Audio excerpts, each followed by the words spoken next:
Almond milk is super easy to make, but there are a few key things that you have to keep in mind when you're making it that I want to go through with you today. So, number one, almonds, not just almonds actually, all your nuts and seeds contain enzyme inhibitors. Now, what these do is that they prevent your body from breaking down the almond, the nut, the seed, whatever it may be, into its simplest forms. And that means you won't be able to absorb all the nutrients, the minerals and vitamins from the almond or the other nuts and seeds, right?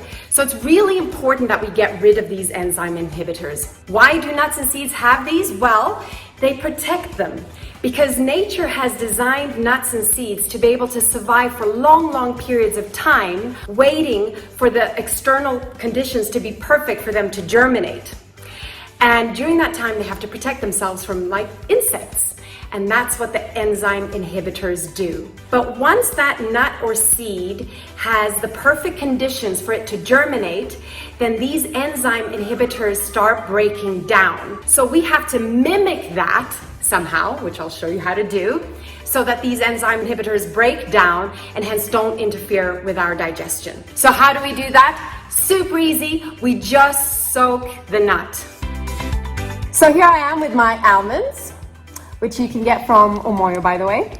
Almonds are super nutritious. They're very high in vitamin E, and vitamin E works as an antioxidant in your body, protecting your cells from damage that can lead to premature aging and disease.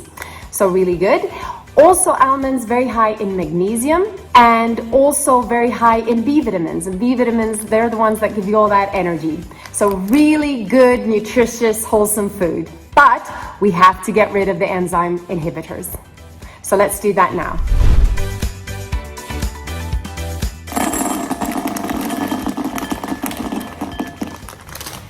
And then I'm just gonna add filtered water to the almonds, and I'm just covering them. So now we just gotta wait.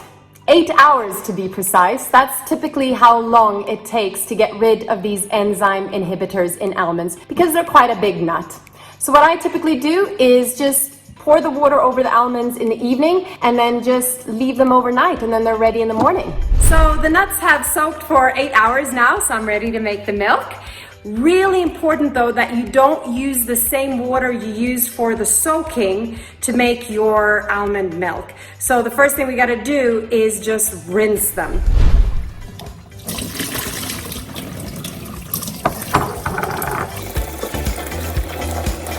So the next step is to simply blend your almonds with some filtered water. So let's do it. Got my blender here. Put my almonds in, and I've got some nice alkaline water actually, but any filtered water is fine. There. As you can see, I don't really measure. I never really have, so I go just what I think would be okay, and then if it's not, if it's a bit too thick, I'll just add a little bit of water afterwards. Okay.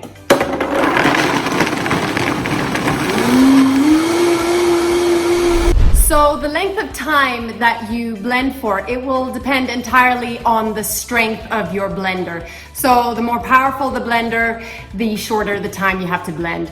You'll just have to see how long it's going to take you. But essentially, you just want the almonds to blend with the water, that's it. And you'll get this beautiful white liquid. So what I do at this point is I just take a spoon and try the milk just to see if I like the consistency. Or if I need to adjust with more water.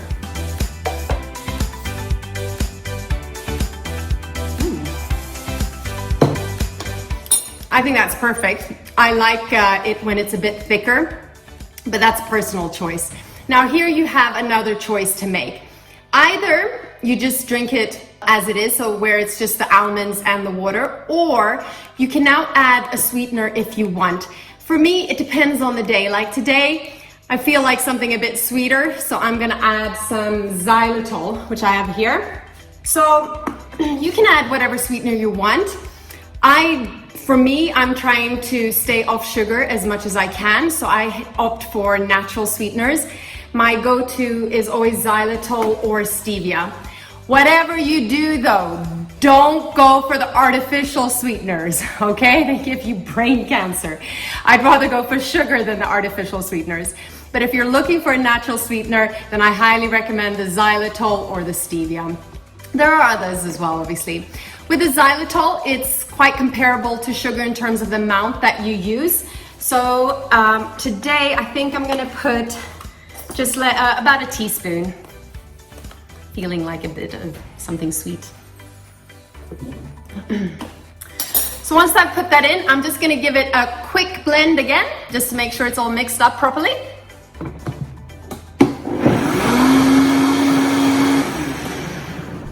So the nut milk is essentially ready, but for a smoother texture, I'm gonna put it through a nut milk bag. And all that is a bag made of very fine mesh. And you just put the mixture through here.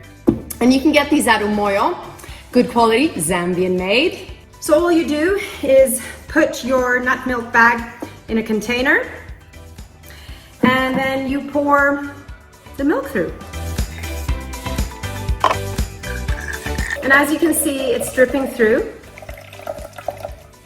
You can help it along a little bit.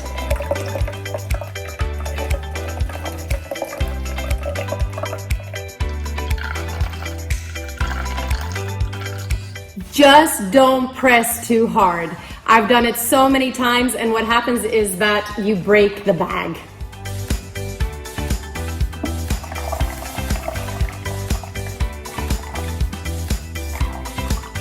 Okay, so the nut milk is ready. Let's try some. I'm gonna pour myself a glass.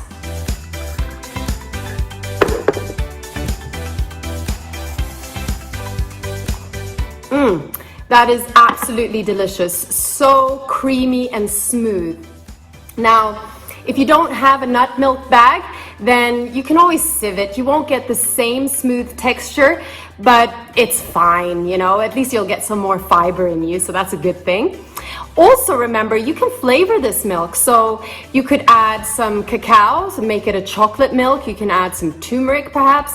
You could add some cinnamon, whatever flavor you want. And that's how you make your own delicious, super nutritious, vegan almond milk. Now, another top tip. Don't discard what's left in the nut bag. It looks like this. Basically, it's just finely ground almonds that happen to be a little bit wet still. So what do? You just put them on a tray in the oven on very low heat, dry them essentially, and you got nut flour. You've just made your very own nut flour, which you can use for cooking and baking, whatever you do with it. All the best, guys. Have a fabulous day.